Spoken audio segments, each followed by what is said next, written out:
ఇందాక ఏదో అన్నారు కదా, తనతో విడిపోయాను కాబట్టి మీ మీద కోపంగా ఉన్నానని. నేను కోపంగానే ఉన్నాను, కానీ దానికి కారణం తను కాదు.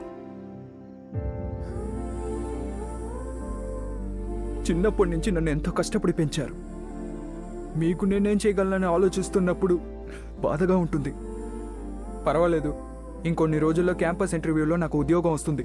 ఆ తర్వాత ఈ మనిషిని ఏ లోటు లేకుండా చూసుకుందామని అనుకుంటున్నప్పుడు మీరు నన్ను ఇక్కడికి తీసుకొచ్చి అవేవి జరగనివ్వకుండా చేశారు చూసారా.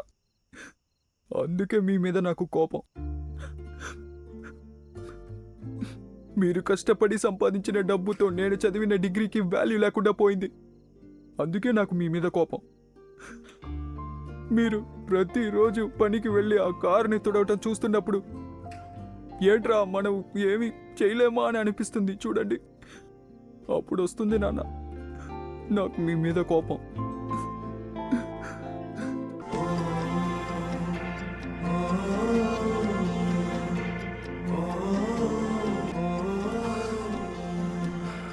నాన్న ఏడవకండి నాన్న.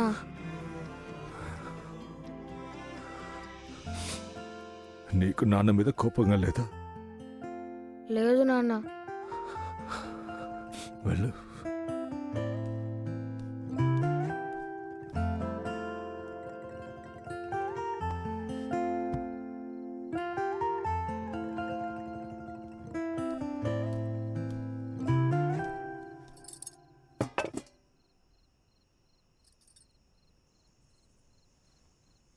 అమ్మాయి, నిధుని తినడానికి రమ్మను.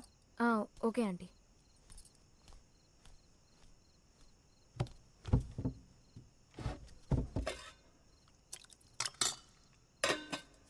అయినా నా కొడుకు అందరిలాంటివాడు కాదు. నిధు ఎప్పుడు భోజనం విషయంలో అస్సలు కోపం చూపించడు. నువ్వు కష్టపడి వండావని తినడానికి వచ్చాను. విలేజ్ వెళ్ళిపోమంటావా? నేనేదో ఊరికే అన్నాన్రా. సరే సరే, నన్ను కదైకలే, నువ్వు తిను. నీతో నాన్నని క్షమించరా. నాతో నువ్వు మాట్లాడకపోవడం నేను తట్టుకోలేకపోయానురా. అందుకే నేనేదేదో తప్పుగా వాగేశాను. నీకెంత బాధగా ఉండుంటుంది. పాపం ఆ పిల్లకి ఎంత బాధగా ఉండుంటుంది. నన్ను క్షమించరా. నానా, ఫీల్ అవ్వకండి. నాకు ఎలాంటి కోపం లేదు. మీరు నన్ను కూడా క్షమించండి. నేను కూడా ఏదో కోపంలో మర్యాద లేకుండా వాగాను. అదేం పర్లేదురా, నువ్వు తిను. నానా.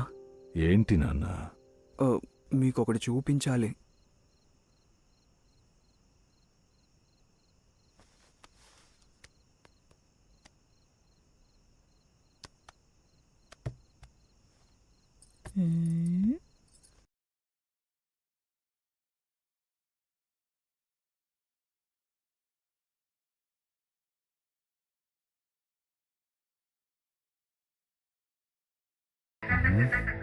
తనే నాన్న ఈరోజు జరిగిన పెళ్లిలో.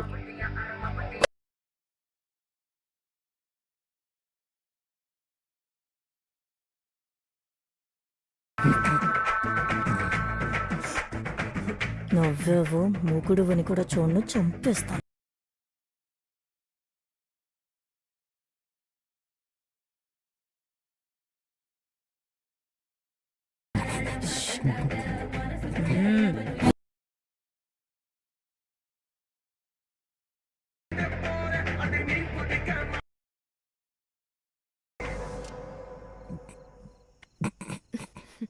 ఇదిగో నాన్న, చూస్తుంటే బాధ తన్నుకొచ్చేస్తుంది. ఈ పాట పెట్టి పెళ్లిలో నా కోసం ఆడతానని చెప్పింది నాన్న. ఇప్పుడు ముక్కు మొహం తెలియని వాడి కోసం ఆడుతోంది. అవునరా. ఇక ఈ పాటని మళ్ళీ ఎలా వినగలను? కష్టమే నాన్న. ఇది విన్నప్పుడల్లా తనే గుర్తుకొస్తుంది. అయ్యో.